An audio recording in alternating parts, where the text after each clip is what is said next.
9 veces después de mi nacimiento, había ya dado la vuelta al cielo de la luz casi a un mismo punto, en lo que respecta a su propio giro, cuando ante mis ojos apareció por primera vez la gloriosa dueña de mi mente, que fue llamada Beatriz por muchos que no sabían que así se llamase. Había estado ya ella en esta vida tanto, que en su tiempo el cielo estrellado se había movido hacia la zona del oriente una parte de las 12 de un grado, tal que casi al principio de su 9º año se apareció ante mí, y yo la vi casi al final de mi 9º. Se me apareció vestida de un nobilísimo color, humilde, honesto, sanguinoso, ceñida y adornada de manera que convenía a su jovencísima edad. En aquel punto, digo con toda verdad, que el espíritu de la vida que reside en la secretísima cámara del corazón empezó a temblar con fuerza tanta que horriblemente se manifestaba en las pulsaciones más pequeñas, y temblando dije estas palabras: Ecce Deus fortior mei, qui veniens dominabitur mihi. Es el capítulo 2 de la obra Vida Nueva de Dante Alighieri. Bienvenidos al Club Dalroy. Tenemos aquí con nosotros a la profesora Victoria Hernández, que es nuestra especialista de literatura de cabecera, muy amiga y que hemos visto mucho en estos episodios que estamos haciendo sobre grandes libros, literatura y demás. Y hemos venido a hablar, como se puede entender por la lectura, de Dante, ¿no? Especialmente de la Divina Comedia, que es un autor que yo creo que los dos tenemos muy metido en el corazón, y es un autor además del que hemos tenido la oportunidad de hablar mucho últimamente por aniversarios y por distintas circunstancias que se han ido dando y yo creo que es un autor que para mí es la definición de clásico. No sé qué te parece a ti, pero para mí es uno de estos autores que puedes leer en cualquier momento de la vida, lo vuelves a leer y en cada momento, en cada circunstancia te dice y te habla de una manera distinta y siempre enriquecedora y siempre nueva, ¿no? Es una definición de clásico, como muy bien has dicho, porque además vive y escribe en un momento de la historia que podríamos denominar como gran bisagra, ¿no? Él sigue formando parte del mundo medieval, su obra se considera la cumbre de la literatura medieval. Es cierto que empieza a escribir además en lengua vulgar, en el dialecto florentino o toscano, pero es verdad que toda su reminiscencia remite a la antigüedad. De hecho, ahora hablaremos muchísimo de esto, pero es un gran autor cristiano y da paso además a la modernidad más rabiosa que veremos posteriormente en los siguientes siglos. De hecho, es uno de los que va a la zaga de los stilnovisti italianos de Cavalcanti y demás, que dan un giro de 180 grados a la poesía amorosa provenzal y dibuja, propone un motivo amoroso, un objeto del amor, esta donna angelicata, que cambia totalmente el paradigma de la poesía lírica occidental hasta nuestros días. Hablaremos de ese tema porque es importantísimo. Yo creo que la relación entre Dante y Beatriz es como que la principal línea hermenéutica de toda su obra. Pero para hacer una especie de contexto histórico y biográfico hay que entender que en esta época Italia estaba completamente fragmentada en grandes ciudades-estado, una de las más importantes, Florencia, y que había dos grandes polos de poder, que eran por un lado el imperio, el Sacro Imperio, y por otro lado el pontificado, el Papa, ¿no? Y entonces las ciudades-estado italianas de alguna manera se repartían sus alianzas o pertenecían a distintas esferas de influencia. Y Dante nace justamente o desarrolla la primera etapa de su vida en el contexto de la famosa disputa entre los güelfos y los gibelinos en Florencia, que precisamente es una disputa interna de la ciudad, pero que tiene mucho que ver con este gran panorama sociopolítico.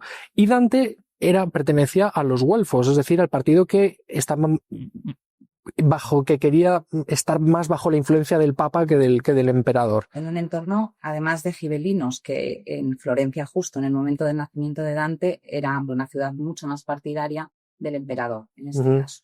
Él nace no se sabe la fecha exacta, pero podemos deducir por lo que él dice en Vita Nuova que en 1265 probablemente, luego muere en 1321, con lo cual también está ahí un poco a caballo entre estos dos siglos.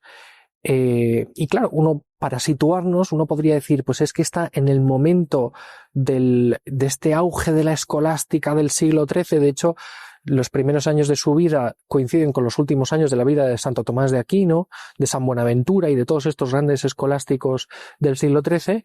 Y luego, en cambio, en el siglo XIV, principios del siglo XIV, pues ya estamos incluso también dentro de este desarrollo de la universidad y de la academia y de la filosofía, ya estamos dando un paso hacia la modernidad.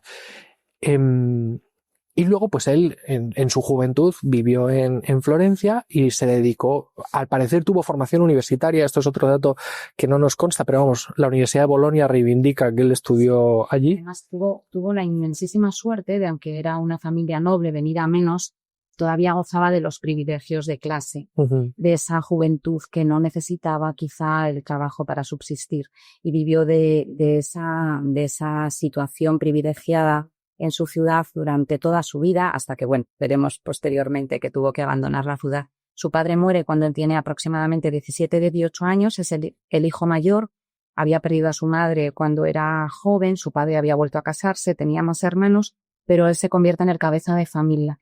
Pero la fortuna familiar le permite seguir formándose. Y además es muy bonito porque se forma tanto en el ámbito de los franciscanos como en el ámbito de los dominicos, ¿no? Toda la filosofía, todo el peso de la teología.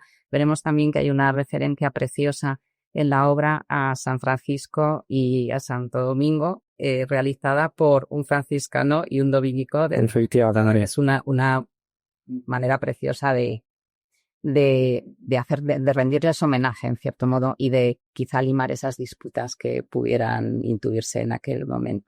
Pero efectivamente, la formación de Dante es rigurosísima y muy profunda, porque, por un lado, como hemos dicho, conoce los clásicos. De hecho, algunas de sus obras están escritas en latín, varias de ellas. Pero por otro lado conoce las últimas evoluciones de la escolástica, y de hecho podemos leer claramente referencias tanto a Santo Tomás, pero también a los grandes padres, a los primeros padres de la Iglesia, y realmente es un hombre muy formado y muy conocedor de todo el acervo cultural de su época. Sí, y tiene un punto de genialidad de algunos espíritus que es tremendamente poliédrico. Nosotros lo conocemos más por su faceta de poeta, pero es verdad que, por ejemplo, él dedica toda su primera juventud después de sus estudios a la carrera política, ¿no? Y de hecho llega a ocupar las magistraturas más altas dentro de la ciudad de Florencia, llega a ser el representante de Florencia ante la Santa Sede, ¿no? Ante el Papa. Y luego, pues, luego vino su caída, ¿no? Pero vamos, luego él también escribió el Tratado de la Monarquía, ¿no? De política, y en la misma Divina Comedia, que de por sí es una obra muy poliédrica, manifiesta que es un hombre que conoce muchísimo, como dices, la filosofía, la teología, los clásicos, conoce muchísimo también la política, la sociedad de su época, todas las grandes tradiciones, las principales tradiciones culturales de los pueblos de Europa, lo cual hace que a veces nos parece que nos podemos despistar un poco por esta gran fama de poeta y demás, que detrás había una cabeza muy bien amueblada y había un espíritu gigante. Sí, vemos a Dante siempre representado con una túnica roja, que es la túnica del gremio de los químicos, de los carios. Es decir, su formación fundamental, y además en las grandes ciudades toda la sociedad se articulaba en torno a gremios. Él pertenecía al gremio de los químicos y, de hecho, yo creo que lo llevaba muy a gala, aunque su desempeño público realmente estuviera mucho más cerca de la política y de la diplomacia, que también a mí muchas veces la vida de Dante me recuerda un poco estas grandes vidas frustradas de algunos grandes literatos, como la de Cervantes, por ejemplo, ¿no? A posteriori. Pero es que eligió el bando equivocado casi siempre. Recuerdo, él era güelfo en una ciudad gibelina, él era güelfo blanco en una ciudad en la que predominaban los güelfos negros. Realmente el papado que le tocó en sus años de madurez de Bonifacio VIII no fue quizá tampoco el más propicio, y de hecho él, la primera gran llamada de atención por parte de su ciudad, que le obligó a pagar una multa que no satisfizo, y esto casi lo sentenció a muerte, que fue en una embajada, precisamente a Roma, en la que estuvo retenido prácticamente un año, y le costó muchísimo trabajo volver para encontrarse con este ultimátum en el que tuvo que verse obligado a dejar Florencia. Efectivamente. Y ahí empieza quizá el camino Claro, este caso, el germen de la Divina Comedia. Si mal no recuerdo, le ofrecieron o el destierro o morir quemado en la hoguera, ¿no? Por traidor. Y de hecho le ofrecieron, creo que no era destierro, sino también destierro y quemarle en efigie, que esto era una costumbre de aquella época, que se le quemaba simbólicamente y se le obligaba a partir el destierro. Entonces, claro, él se ve separado de su mujer, ¿no? Gemado Nati con sus hijos y sus posesiones, que se quedan todas en Florencia. Su mujer se queda para asegurarse de que no se pierde el patrimonio y que sus hijos tienen un sustento, pero él tiene que marchar. Y esto le produce una profunda herida espiritual, moral y vamos, está en sus horas más bajas cuando empieza a escribir El infierno. Hay un acontecimiento importantísimo que es el que hemos leído, que es el encuentro con Beatriz, ¿no? Es difícil de explicar la influencia que tuvo este encuentro en su espíritu, y es muy difícil de categorizar dentro de nuestros esquemas modernos, porque claro, nosotros decimos, ¿cómo es posible que él estuviera casado con Gema, a la que yo estoy convencido que amaba como su mujer? Y que siempre esté hablando de Beatriz, ¿no?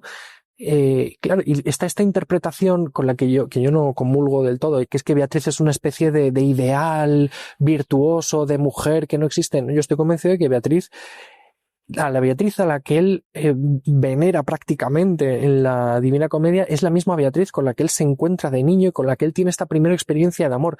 Y yo creo que eso tiene mucho que ver con lo que tú decías de la reminiscencia, de la memoria, de la importancia de la primera experiencia de amor en su vida y de cómo aquello le transformó cuando lo vivió por primera vez y la profundidad con la que lo vivió, ¿no? Esta especie de constante invitación a recordar el amor primero, que es lo que nos da el primer atisbo de lo que es realmente el amor de Dios, y por lo tanto aquello que de alguna manera nos da ese primer empujón en la vida para apuntar hacia donde tenemos que apuntar, ¿no? Es que además lo mencionaba en una de estas líneas cuando estaba leyendo al principio, cuando da el nombre de Beatriz, que así todos la conocían aunque no supieran su nombre.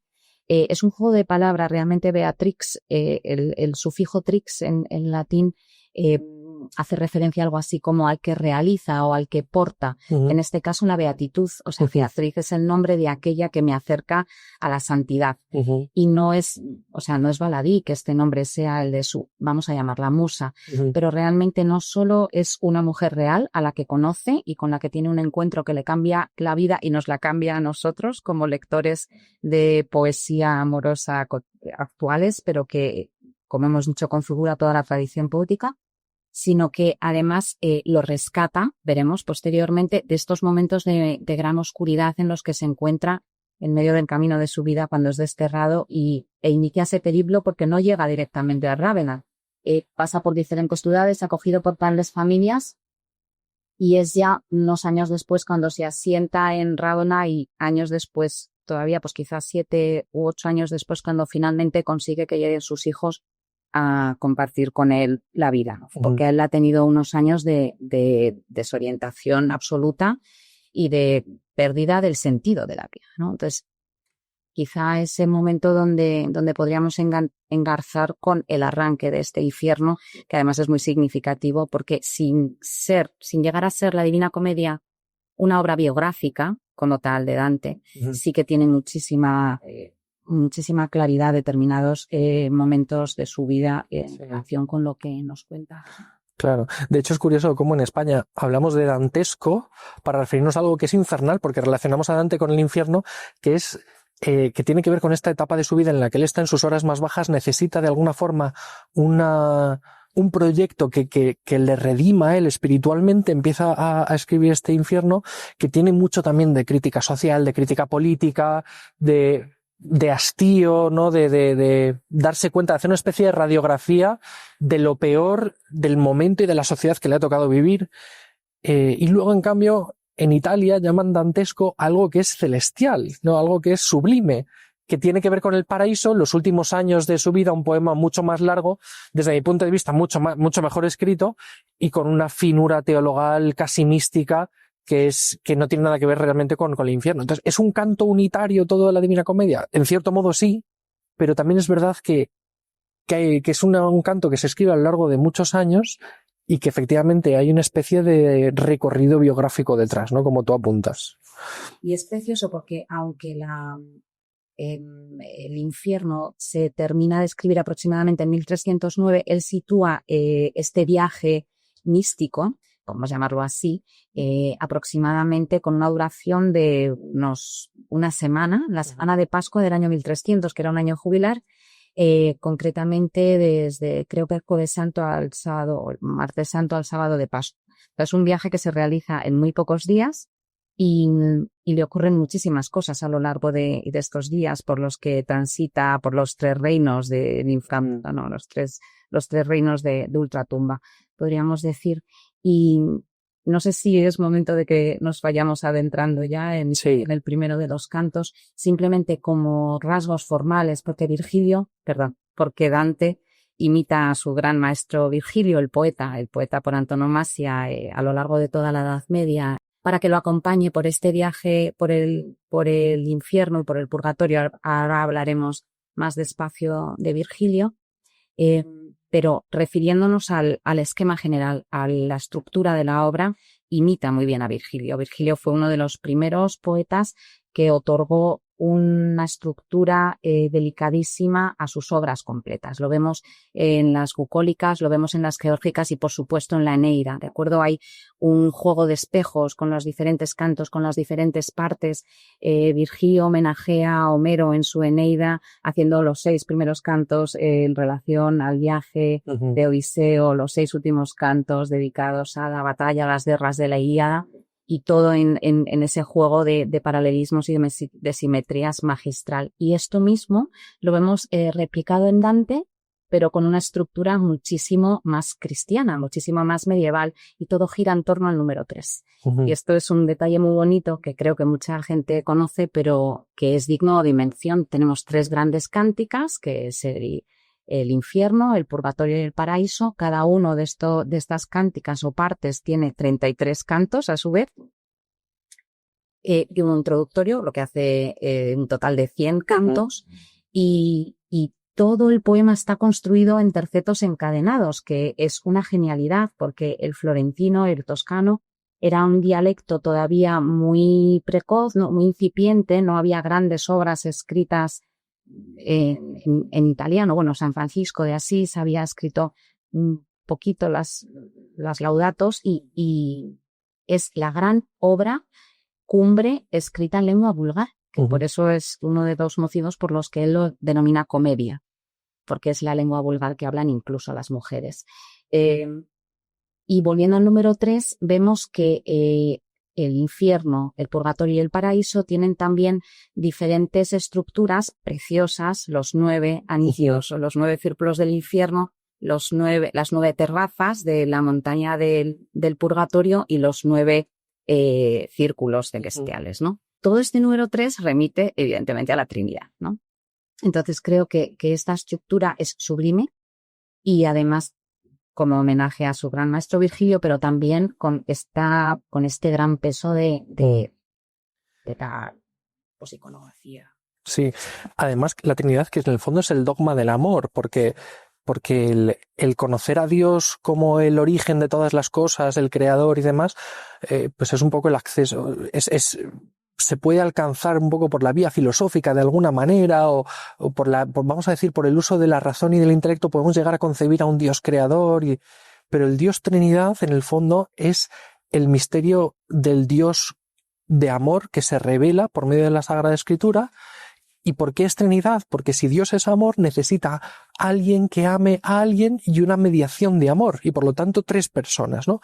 Alguien que ama, alguien que es amado y una mediación de amor. Que como es un amor perfecto y es un amor virtuoso, pues es un amor constantemente en constante desarrollo entre ellos, ¿no? Y por eso la Trinidad es el modelo esquemático perfecto para la Divina Comedia, y esto lo veremos además muy claramente en el Paraíso al final. Esto Dante lo explica magistralmente bien.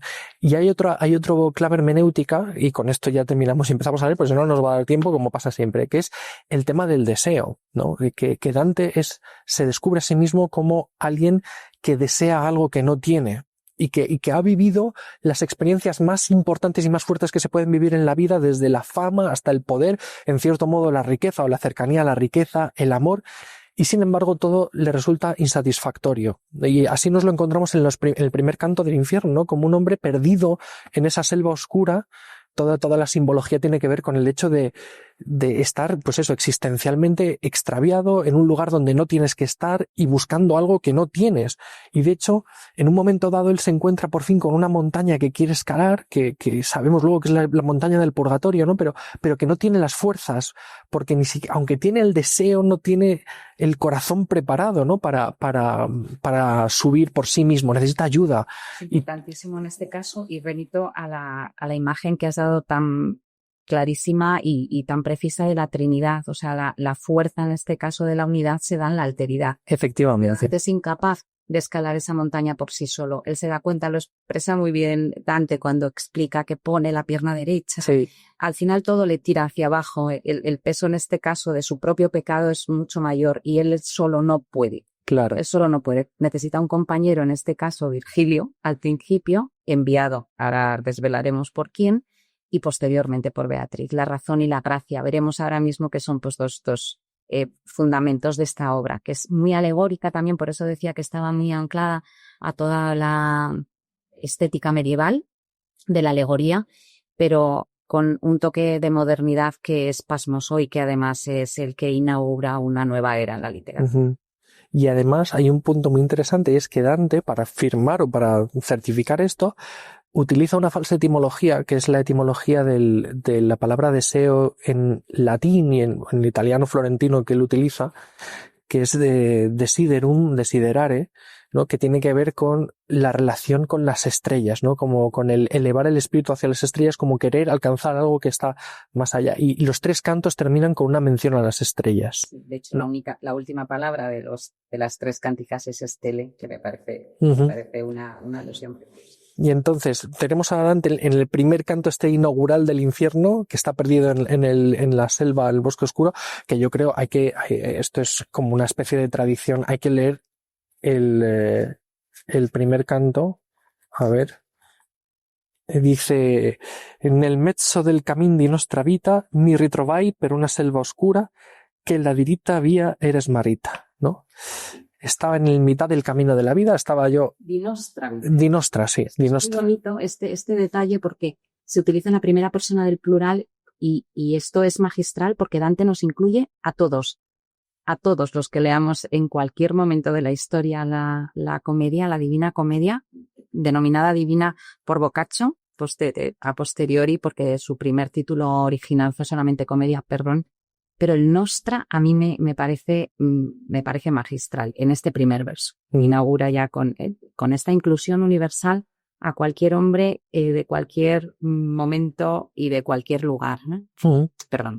Y la selva oscura además hace una referencia clarísima a la propia Eneida, justo antes del descenso de las Hades, donde se encuentra previamente es en una selva. Sí. La selva tradicionalmente siempre es lo que te enreda, lo que te impide avanzar, y además la palabra oscura. Y empezamos con la oscuridad que no nos va a abandonar durante todo el periplo por el infierno. La oscuridad es la ausencia de luz, muy juánico aquí también, ¿no?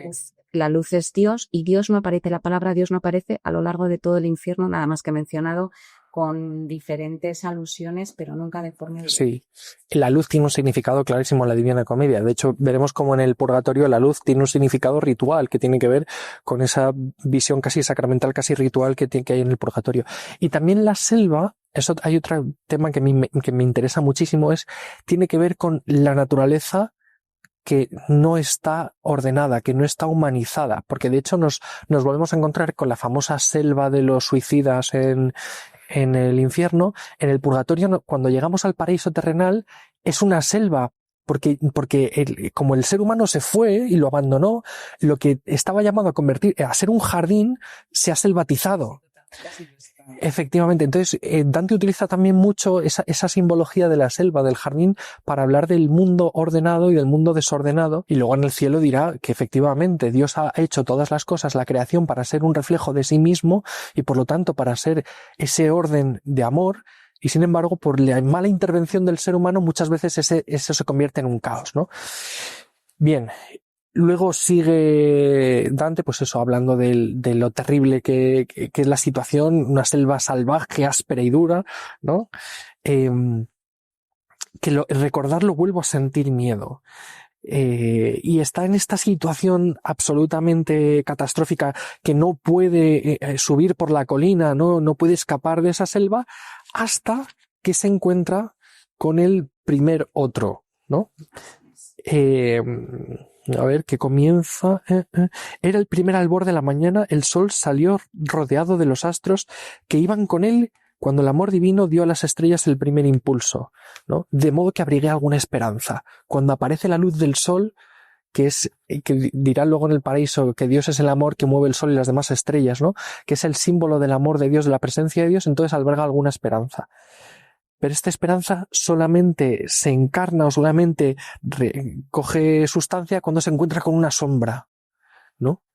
Y dice, apiádate de mí, seas quien sea, sombra o hombre vivo. Y le responde, hombre no soy, pero lo fui, y es mi ascendencia de lombardos padres, ambos para más señas mantuanos. Nací a finales de la edad de Julio y viví en Roma bajo el buen Augusto en aquel tiempo de los falsos dioses. Fui poeta y canté al hijo de Anquises. Para nosotros, a lo mejor, que somos muy modernos y por lo tanto nos hemos olvidado de los clásicos y de los antiguos y tal, todo esto no nos dice nada. Sin embargo, para una persona que lo lee desde la óptica de Dante, esto ya sabemos de quién estamos hablando, ¿no? Un recorrido por la literatura antigua rapidísimo, ¿no? Cuando dice poeta, fui y canté aquel justo hijo de Anquises que vino de Troya cuando Ilion la soberbia fue abrasada. Nos ha resumido en un momento toda la obra de Homero, ¿no? Sí, sí. Y además estamos experimentando el subidón porque viene Virgilio. Es Virgilio. Himself. Sí. O sea, Podríamos imaginar que de repente, pues imagínate que a ti se te aparece Santo Tomás. Efectivamente, sí. Acompañarte por esos periplos del momento más oscuro de tu vida en el que estás totalmente desesperado, hundido con la ruta, con la senda perdida, como dice, ¿no? Aquí juega muchísimo con la idea del camino, que es la vida, y Cristo dice, yo soy el camino, la verdad y la vida, pero hay reminiscencias a Isaías, en la mitad del camino me hallé las puertas del infierno. Es que hay una cantidad de intertextualidad en estos pocos versos del canto primero que son una auténtica maravilla. Da para varias tesis doctorales. Sí, y esto nos puede dar una primera clave también, perdón por hacer una especie de excursus, de cómo se tiene que leer la Divina Comedia, porque yo me he encontrado muchas veces con gente que dice, es que se me atraganta la Divina Comedia porque es que es muy arduo, es muy difícil, es muy complicado. Bueno, para empezar, hay ediciones excelentes como la que tú has traído, o esta de Micó, que también me parece estupenda, de José María Micó, pero bueno, hay otras, la que editamos aquí en la Universidad Francisco de Vitoria, que es estupenda sobre todo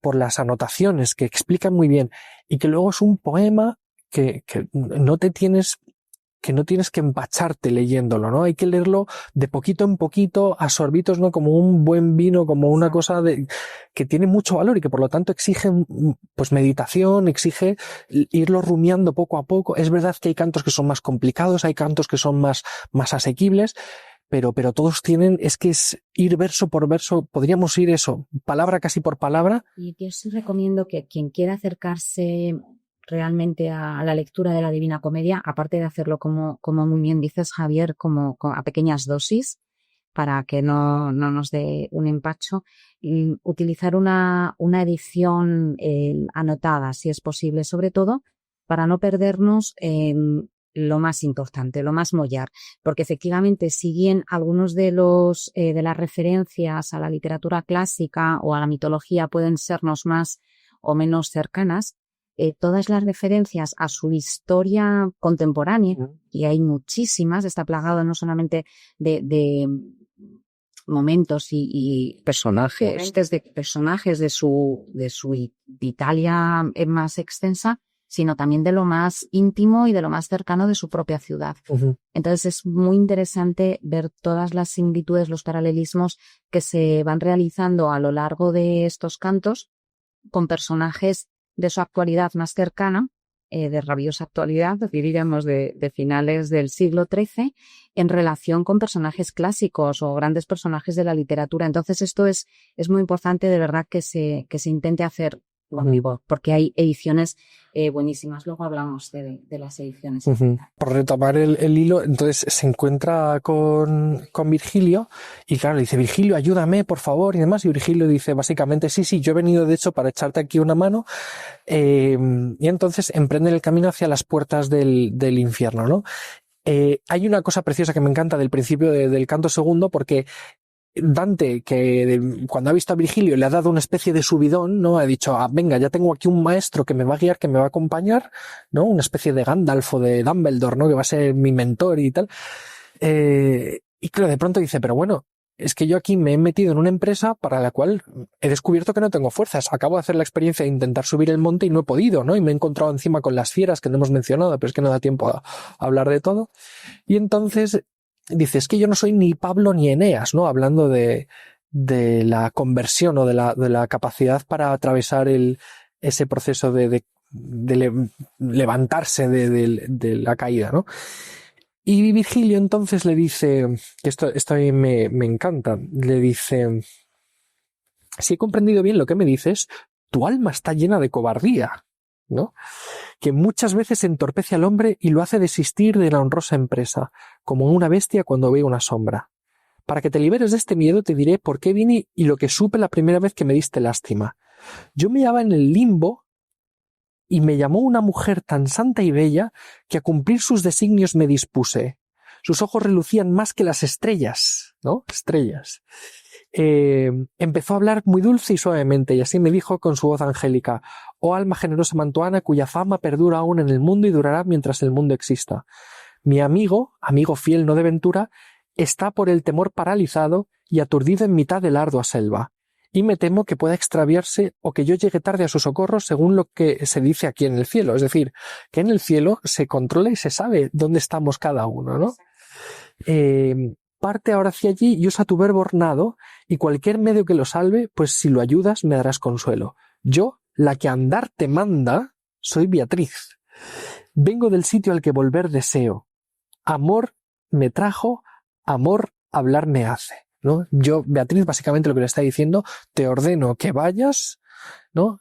Y el que me está enviando, por decirlo así, es amor, ¿no? Es Dios, ¿no? En el fondo. Además, aunque quizá en este momento todavía no se sabe, realmente de forma espiritual le está otorgando unas credenciales a Virgilio para moverse con total soltura y desenvoltura por el infierno. De hecho, hay muchos momentos en ese descenso terrible que lo lleva hasta el mismísimo último anillo del infierno, donde está el mismo Lucifer triturando con los dientes a los traidores, para pasar por todas las puertas por las que ningún mortal podría pasar, o sea, ningún vivo en este caso.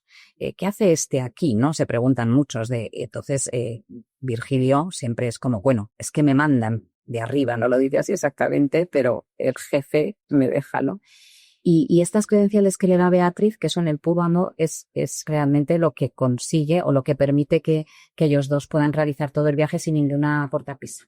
Y es precioso esto también. Pero es que además Virgilio le dice a Dante, es que encima Beatriz me ha dicho que a ella la ha enviado Santa Lucía, a la que tú le tienes mucha devoción, ¿no? Sabemos la importancia que tiene Santa Lucía en la devoción de los italianos. Y a Santa Lucía la ha enviado la Santísima Virgen María, tu madre, ¿no? O sea, es la Virgen María la que se ha dado cuenta de dónde estaba Dante y le ha dicho a Santa Lucía, venga, Santa Lucía, échale una mano a Dante, ¿no? Santa Lucía ha ido con Beatriz y le ha dicho, venga, Beatriz, tú que, ya que Dante te quiere tanto a ti, no sé qué, venga, vamos a echarle una mano. Que es muy bonito porque es como la explicación de cómo funciona una familia buscando la mejor forma de ayudar a la persona que se ha extraviado. Madre que está pendiente de todo y que no se le escapa ni un solo detalle, ¿no? Y en este caso, Beatriz, como hemos mencionado muy al principio, cumple esa función del mensajero. Es el ángel realmente, es el ángel, no de la guarda, no es el ángel custodio, pero sí es el enviado directamente desde los cielos a rescatar a este pobre pecador enredado en su pecado y en su desvarío selvático. Y es precioso porque ya Guido Vincenzi y Guido Cavalcanti, a los que mencionan, por cierto, en su obra también, han dibujado, han trazado esta nueva figura de la amada como la que redime, en este caso al amante, en este caso al pobre pecador. Y es precioso, porque veníamos de un modelo lírico en el que la mujer no era más casi que el señor feudal que concedía a sus vasallos el don del amor, normalmente adúltero. Entonces hay un giro absoluto, y esto es muy importante que lo recordemos, porque por así decirlo, sientan las bases de toda la poesía tal como la entendemos nosotros ahora, desde hace ya tantos siglos, 9 siglos. Y es una preciosidad, en este caso, la figura de esta mensajera, en este caso del amor. Y que funciona muy bien, porque de hecho el Dante se ve con fuerzas renovadas, ¿no? Esto es una cosa que a mí me hace muchísima gracia y que habla también mucho de la capacidad pedagógica de Virgilio, ¿no? En ocasiones Virgilio le enseña doctrina, luego este papel lo tomará Beatriz en El Paraíso, ¿no? Pero le enseña a ver las cosas, le enseña a aprender las cosas, y en ocasiones le motiva, ¿no? Y me hace mucha gracia porque hay momentos en donde Dante, en varios momentos de la Divina Comedia, donde Dante dice, esto yo ya no puedo, no, esto me supera, no sé qué. Entonces Virgilio empieza, bueno, pero es que fíjate, Beatriz, ¿no? Entonces Beatriz, sí, pues venga, vamos, ¿no? Entonces, sabe muy bien qué teclas tiene que tocar Virgilio, es un buen maestro, ¿no? Y muchas veces cuando se va encontrando, esto es muy bonito, en este descenso por los diferentes anillos o los diferentes círculos del infierno que van representando los diferentes niveles de castigo según el pecado por el cual están las almas penando, la poca comunicación que se refiere a lo largo del poema son las preguntas que Dante va haciendo a los condenados que se va encontrando. Algunos se acercan a contar su historia y vemos que uno de los elementos más terribles de toda la comedia es la falta de comunicación entre todas esas almas que están ahí. Abandona toda esperanza, esta inscripción lapidaria que hay en la puerta del infierno, ¿no? El que entra aquí, ¿no? El que atraviesa esta puerta. Y una de las penas más terribles, más allá de las torturas, de los sufrimientos, de los castigos, es esa falta de comunicación, esa falta de esperanza.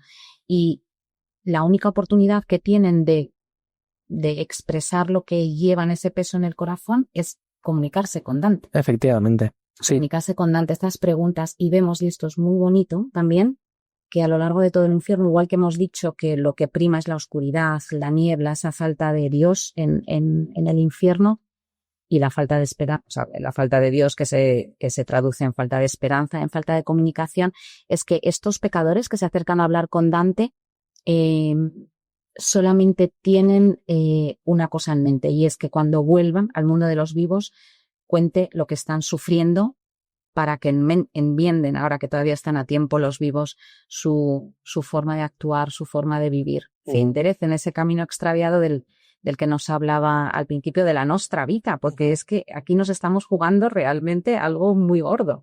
No solamente pasar unas cuantas tardes entretenidas leyendo estos tercetos encadenados, sino que lo que nos jugamos en este caso es nuestra propia salvación. Y estos personajes que van apareciendo a lo largo de los diferentes cánticos, hay un momento, no sé si es a partir del 8º o del 7º círculo hacia abajo, donde ya todo está congelado, ya prácticamente ni hablan, prácticamente no pueden ni hablar. Pero yo creo que el mensaje clarísimo que nos está intentando transmitir Dante es: te la estás jugando. Estamos hablando de asuntos muy serios.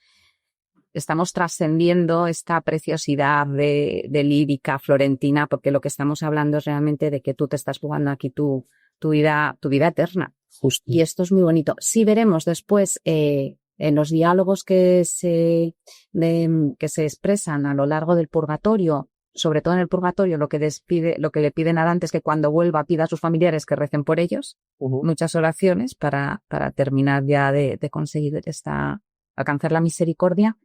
Pero es clarísimo el contraste de lo que comunican los personajes que él va colocando a lo largo de los diferentes episodios. Sí, sí. Y es impresionante que se pueden, hay muchísimas claves de lectura para abordarle el infierno, pero se hace una radiografía del ser humano, es una antropología increíble, ¿no? Y uno, pues le pueden gustar más ciertos cantos, ¿no? Son un poco desagradables todos, ¿no? Pero por ejemplo, a mí siempre me ha impactado mucho el canto de donde se encuentran, Canto quinto. Bueno, el canto quinto es muy impactante del infierno. pero me impacta mucho el canto 26, que es cuando se encuentran con Ulises y Diomedes y ese diálogo que tienen Ulises y Dante, de verdad es de poner los pelos de punta.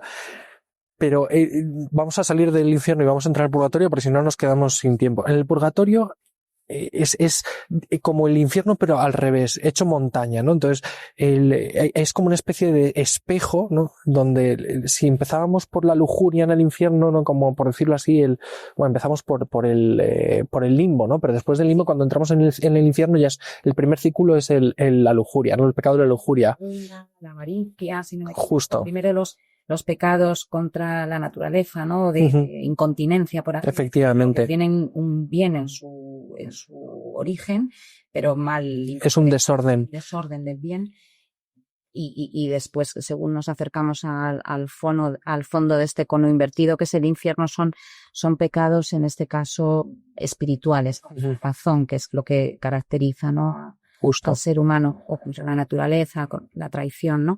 Pero realmente esto que dices es precioso, porque además la geografía que propone Dante del globo terráqueo es preciosa, ¿no? El hemisferio de la tierra habitada, el hemisferio de las aguas, sí. Como Lucifer al caer desde el cielo queda incrustado en el fondo de este gran cráter que se produce en su caída y cómo se queda ahí atascado, cómo pasan Dante y Virgilio por este embudo y aparecen en la playa justo a los pies de la montaña del purgatorio. Sí, donde están los jueces que van recibiendo las almas, y es muy bonito el significado del purgatorio, lo hemos dicho antes, es muy ritual, ¿no? Tiene que ver con es una especie de símbolo de la preparación y por lo tanto tiene que ver mucho con la liturgia, ¿no? Con el disponer el alma para el cielo. Y es muy interesante porque a partir del purgatorio las almas adquieren la conciencia de estar donde deben estar.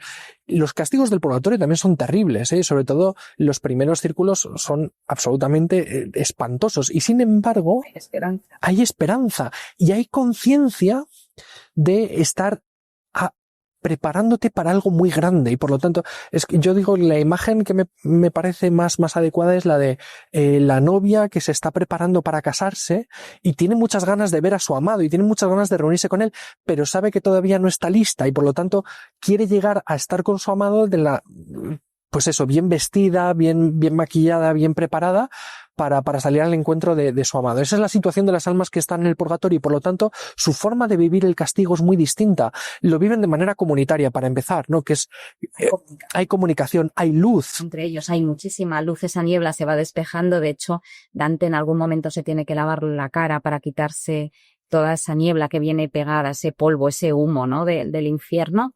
Y ese amanecer que va impregnando con la luz del sol todo claro. Este monte, ¿no? Por el que van ascendiendo. Los pecados son terribles, o sea, los castigos son terribles. Me gustan mucho porque normalmente son castigos, podríamos decir, muy de la ley de Talión.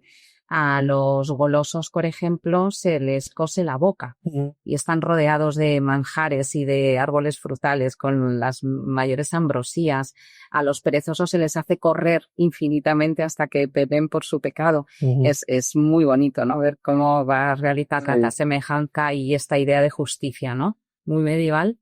Pero realmente el purgatorio es una contraposición absoluta al infierno, no solamente en lo geográfico y en lo espacial, sino también en esa idea no solo de comunicación y de luz, sino de cómo todos los personajes que aparecen y van dialogando con Dante solamente lo que piden es oraciones. Y luego es precioso que en cada uno de los círculos por los que van ascendiendo, cada una de estas terrazas en las que está dividida la montaña del purgatorio, el monte del purgatorio, en esas 9 terrazas, está vigilada por un ángel, ¿no?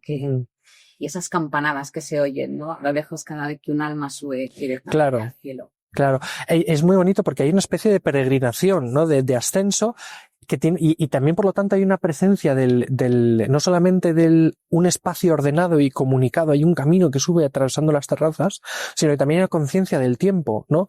Del día y de la noche, y por lo tanto también una capacidad para medir la distancia, tanto temporal como espacial, que vamos avanzando, que vamos recorriendo. No como en el infierno, que estás solo, estás en el abismo, no ves nada, no te puedes comunicar, has perdido toda referencia. Aquí en cambio no, todos son referencias. Por eso hablábamos de liturgia, de ritmo, ¿no? De avanzar. De hecho, se escuchan también cantos, porque la liturgia obviamente hay un ritmo también musical, y aquí pues intervienen otros muchos significados.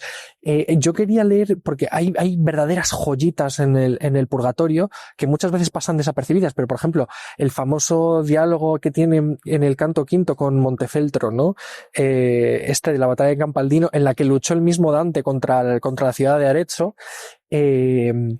cuando le pregunta a este Montefeltro, que había sido un Balarrasa, el hombre más despiadado y más malvado, y sin embargo en la batalla le dice, ¿cómo te encuentras aquí en el purgatorio, no? ¿Cómo es posible que estés aquí? Yo te hacía en el infierno, ¿qué estás haciendo aquí, no? Y dice, bueno, no le dice eso, pero vamos, como que se da a entender. Y dice, al pie del Casentino, respondió, avanza un río que se llama Larquiano. Nacen los Apeninos sobre el yermo. Allí donde su nombre se termina, llegué herido de muerte en la garganta. Es decir, no puede hablar y por lo tanto no puede suplicar, ¿no?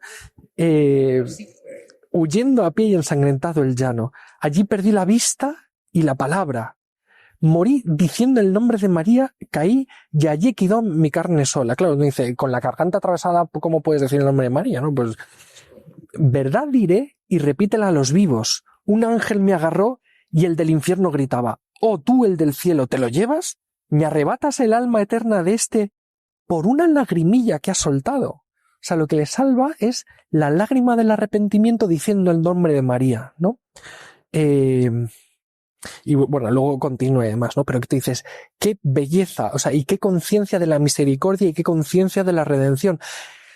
Dante le da muchísima importancia a la libertad humana. Lo dice en el infierno claramente, somos responsables de las cosas que hacemos. Y luego en el paraíso lo volverá a repetir, ¿no? O sea, la voluntad humana que se aferra al bien es indestructible. Entonces no hay excusas verdaderamente. Y sin embargo, también es muy consciente del papel de la gracia, de la importancia de la gracia. Cómo se juega de esta forma tan plástica la batalla entre el ángel y el demonio, que Sí. casi tirando de este alma que finalmente, por una sola lágrima, consigue redimirse. A mí me parece precioso, y además de que, pues, estábamos hablando antes de la esperanza y de cómo aquí se manifiesta de forma vamos, magnífica. Es un fragmento precioso. Y otro canto que me encanta es el 27, porque es el canto cuando él va a entrar están atravesando ya la última pared entre el purgatorio y el paraíso terrenal. Entonces se encuentran con una muralla de fuego purificadora, y estamos en el momento de la lujuria, en el pecado de la terraza de la lujuria, por decirlo así, donde es la purificación definitiva del amor. Y Dante tiene miedo al fuego, como es natural, porque le han amenazado de muerte, de quemarlo en la hoguera en Florencia, y tiene muchísimo respeto por el fuego, ¿no? Entonces, bueno, él se encuentra en esa situación, habla de que el sol lanzaba los primeros rayos, ¿no? Entonces estamos hablando de un momento así como muy importante. Empieza a escuchar, más allá del fuego, una canción, o Beati mundo corde, bienaventurados los limpios de corazón, con voz más poderosa que la nuestra, ¿no? Ya se está empezando a hablar de ese coro celestial que se empieza a escuchar, ¿no? No se puede seguir, oh almas santas, sin probar antes el ardor del fuego. Entrad en él y oíd el canto atentos. Nos dijo cuando a él nos acercamos. Y al escucharlo me quedé aterrado, cual condenado al que sepultan vivo, ¿no? Me quedo paralizado, aterrado por el miedo cuando veo las llamas. Alcé y junté las manos y avancé mirando al fuego e imaginando cuerpos humanos que ya había visto ardiendo. Mis dos seguros guías, Estacio y Virgilio, porque Estacio se ha sumado hace poco, y Virgilio me dijo, aquí, hijo mío, puede haber sufrimiento, mas no muerte. Recuérdalo, recuérdalo. Si pude sobre Gerión guiarte sano y salvo, más cerca ya de Dios no he de ayudarte. Aquí le está interpelando Virgilio a su mente, a la lógica, ¿no? Tú sabes que este fuego no te va a matar, y tú sabes que yo te voy a guiar como te he estado guiando hasta ahora. La experiencia te lo dice, ¿no? Y sin embargo, Dante sigue sin poder avanzar, ¿no? Y dice, créeme, si en la entraña de esta llama te quedases 1000 años, no podría su fuego arrebatarte un solo pelo. Y si piensas acaso que te engañó, acércate a ella y haz la prueba tú mismo con el borde de tu vestido. Le dice, pruébalo incluso tú, fíjate que no te va a hacer nada y demás, ¿no? Venga, depón tus miedos y decídete. Mira, ven hacia aquí y entra tranquilo, ¿no? Y dice, seguía inmóvil, ¿no? No puede avanzar, está absolutamente aterrado. Y entonces Virgilio de nuevo le dice, mira, hijo, entre Beatriz y tú se alza este muro, ¿no? Y ya está, ¿no?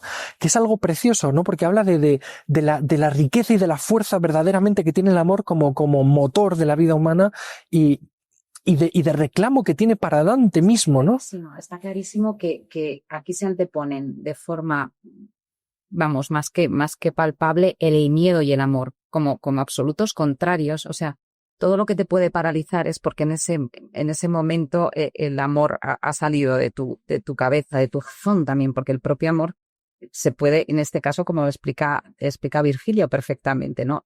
Razona, Dante. Uh-huh. Anímate, que sabes que falta un pasito más para encontrarte con Beatriz. Y es precioso porque a partir del siguiente canto es cuando aparece Beatriz. Porque llega un momento, estamos ya llegando al final del purgatorio, llegando al paraíso terrenal, en el que Virgilio no puede seguir acompañándolo, porque Virgilio es anterior a Cristo y no tiene acceso, en este caso, al paraíso. Es muy triste. De hecho, hay una zona del infierno que está preparado para los grandes hombres de la antigüedad que no conocieron a Cristo y que no tienen la posibilidad de ascender al paraíso. Y en el canto, bueno, no sé si querías mencionar algo más de este. Bueno, dos detallitos que luego cuando Dante ya se ha decidido a entrar a atravesar, le dice Virgilio, ¿no? Nos quedamos aquí, y me sonrió como un niño que acepta una manzana, ¿no? Luego dice, después entró en el fuego precediéndome, y a Estacio, que antes iba entre nosotros, le requirió que ahora me siguiese. Que tú dices, es también la pedagogía de Virgilio, que está atento y se da cuenta de que Dante necesita una ayuda especial, entonces él va primero y le pone a Estacio detrás, que es el otro maestro, pues para que Dante no tenga miedo, sabe que tiene un maestro delante y otro detrás, ¿no?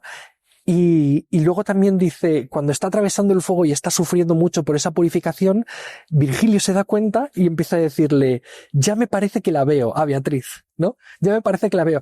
Que uno dice, es una mentira piadosa a lo mejor, porque de hecho no la puede ver todavía porque no ha descendido todavía en su carro, no, en ese carro simbólico que va a descender después. Pero Virgilio sabe lo que necesita su discípulo en cada momento, ¿no? Y con mucha atención y con mucho cariño. Y por eso, por estos gestos, es por lo que luego Dante va a llorar tanto cuando efectivamente se tenga que despedir de Virgilio, ¿no? Le va a pesar verdaderamente. Sí, no, la verdad es que cada lectura de la Divina Comedia te va descubriendo detalles nuevos y pequeñas lecturas que al fin y al cabo no dejan de hablar de nosotros mismos, de cómo estamos en el momento que leemos esta gran obra. Y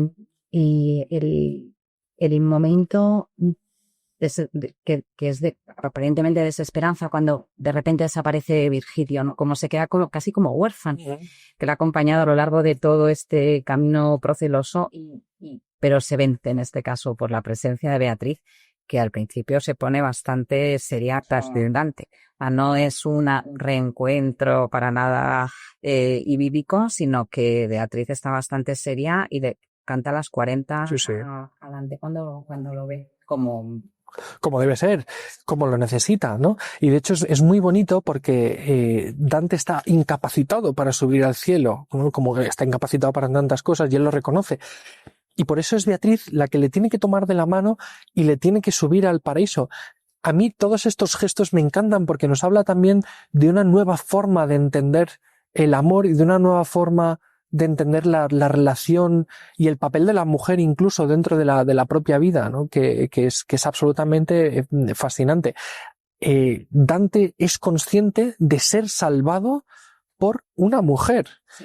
Y esto cobrará mucho más sentido después del paraíso, cuando lleguemos a hablar de la Virgen María, ¿no? Que es un canto precioso. pero que de alguna forma este dogma que se está en ciernes, ¿no?, desarrollando sobre si es verdad que María es la dispensadora de todas las gracias, tiene que ver con esta conciencia, yo creo, de que la Iglesia sabe que la salvación viene por la mujer y por lo tanto la mujer en el cristianismo, en el catolicismo, adquiere un papel y una prominencia y una importancia que es absolutamente inaudita dentro de la historia y mucho antes de la aparición de la modernidad y de las reivindicaciones feministas y demás, ¿no? La Virgen, que es proclamada reina de los ángeles, que es la criatura más magnífica de toda la creación, y Beatriz, que en la experiencia de Dante desempeña este papel que, por otro lado, es tan verdadero para todos los que hemos tenido una relación de amor y que estamos felizmente casados y demás. Es algo, yo creo, que experimentamos diariamente. Pero además es la imagen de la madre, en este caso, que es pues la que nos cobija, la que nos consuela, la que intercede, pero a su vez este juego de cascadas, ¿no?, de sucesivas, en las que a través de Santa Lucía y a través de Beatriz rescatan a este pobre hombre que, o sea, con todo mi cariño al género más, sí, pero que andaba bastante enredado en sí. un momento de la vida en el que una mujer seguramente a sus 30 y tantos está bastante más centrada. Uh-huh. Pero sí. Dicho sea esto, me parece además que la alegoría a la que referíamos al principio de nuestro diálogo está clarísimamente personificada en el personaje de Beatriz. La Beatriz es la gracia Uh-huh. sin la que efectivamente es imposible que este pobre pecador ascienda Uh-huh. al cielo. En la edición de la universidad, de la editorial UFV, magistralmente ilustrada por un dibujante de Marvel, sí. La imagen del canto en el que Beatriz asciende a Dante al cielo es preciosa, porque se la ve vestida de blanco casi como una superheroína de Marvel, con este velo blanco y demás, y tira de él, ¿no?, desde abajo, ¿no? Y es preciosa, y en el fondo se ven las estrellas, una aurora boreal. Sí. Es que es una imagen muy... Hay aquí una cosa preciosa, y es que en este ascenso que Dante describe como el transhumanar, ¿no?, como el ir más allá de los límites de lo humano, Dante es consciente de que él no puede ver, no puede contemplar bien, entonces él ve las cosas a través de la mirada de Beatriz. ¿No? Beatriz, que sí tiene esta mirada limpia, que sí tiene estos ojos acostumbrados a tanta luz, es capaz de como reinterpretar y descifrar. Y vamos a ir viendo en el paraíso, según vamos ascendiendo, como Dante al principio no entiende muchas cosas porque no tiene la mirada preparada para tanta belleza y para tanta verdad. Y porque tampoco lo puede comunicar, y lo dice en un momento, no hay palabras suficientes para expresar todo lo que yo allí vi, ¿no? Efectivamente. A lo largo de todo el viaje, pero insiste muchísimo en esta inefabilidad de lo divino, ¿no? De ese paraíso, que además tiene también una estructura preciosa, ¿no?, tolemaica y muy sugerente. Y además hay un dato que lo comentábamos antes en el café que hemos tomado antes de esta conferencia. Diálogo. Y es el tono, el registro que utiliza Dante a lo largo de toda la obra. Empieza con un nivel muy demasiado familiar, incluso soez, podríamos decir, no ahorra en eufemismos. En el infierno habla de las cosas más sórdidas que puedan hablar, y de verdad sin ningún tapujo, y ese lenguaje se va refinando hasta hacerse realmente sublime y poético en la última cántica del paraíso. Y la musicalidad, los colores, la luz, el juego de formas y todas las referencias musicales en los diferentes círculos, en las diferentes esferas del paraíso, son una verdadera joya. Y ahí sí que recomendaría poder leerlo también, si fuera posible, en el original italiano, con una buena edición bilingüe. Sí. Además hay un tema en el paraíso que a mí me encanta, que es la candidez con la que los habitantes del paraíso hablan de su pasado, incluso de los pecados de su pasado, porque son conscientes, y esto es una clave que nos dan en el canto octavo, si mal no recuerdo, en el que se insiste en que ya no, el pecado de la propia vida no se ve con vergüenza y no se ve como joder, qué mal, que me he equivocado, ¿no? Es esta especie de constante de nuestra propia vida, que somos los peores jueces de nuestra propia vida, que estamos constantemente dándole vueltas a las cosas malas, a los errores, a las equivocaciones y demás. En el paraíso, de pronto te das cuenta de que todos esos errores y todos esos pecados realmente fueron una oportunidad para que Dios demostrara su gracia.